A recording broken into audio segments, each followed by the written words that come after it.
Queensway. Tony Morris is the test driver, as usual, and Tony, you've had a chance to drive the car. What are your initial reactions?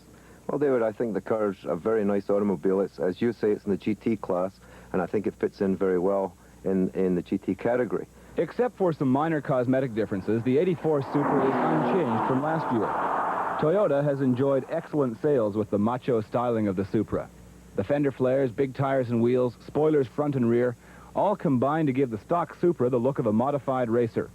The car is not only pleasing to the eye, on the highway it's a joy to drive. The four-wheel independent suspension is firm but supple, and there's loads of power to be had from Toyota's superb 2.8-liter double overhead cam six-cylinder engine. The day we tested the car at Westwood Racing Circuit, we had both wet and dry conditions to contend with. It was not until the car was pushed hard that Tony discovered some shortcomings. The car handles very nicely. It's a much softer suspension package than cars we've tested in the past. As a result, it's much more forgiving in tight corners and in long sweeping corners like you get on freeways.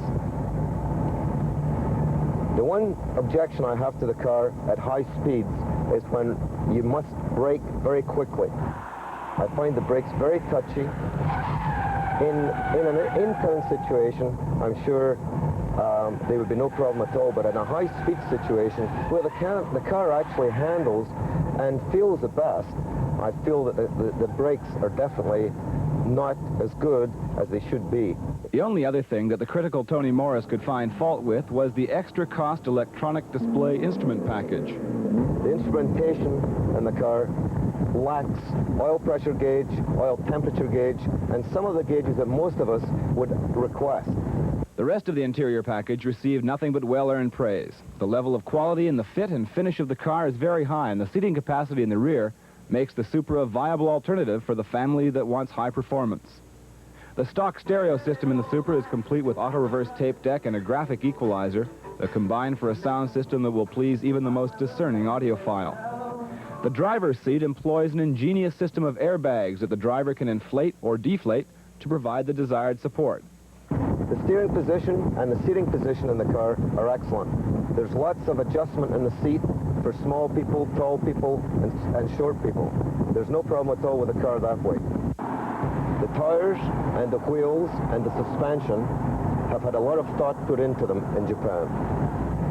The tire size and the wheel size are exceptionally large for the North American market in comparison to the average range of cars that's available to us. When we began testing high-performance cars on AutoCheck, we arbitrarily chose a 930 Turbo Porsche as our benchmark.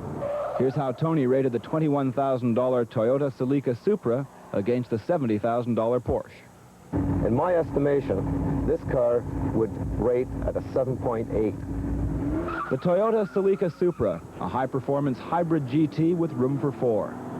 From what we did to it today, it came out very well. It is a very comfortable touring car, and as a GT true touring car, I think it's excellent.